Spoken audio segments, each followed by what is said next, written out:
खेसारी लाल यादव के फैन तो हो जाइए तैयार, क्योंकि खेसारी लाल यादव लेकर आ रहे हैं एक नया गाना, एक नया सुपर हिट सॉन्ग लेकर आ रहे हैं। 2023 का सबसे बड़ा गाना होने वाला है ये।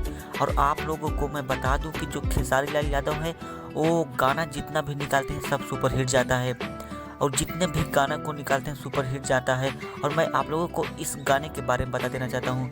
नौका गाना है, मतलब ये नया गाना है, ये आशिकी फिल्म का गाना है और इसके गायक हैं खेसारी लाल यादव और स्वाति शर्मा।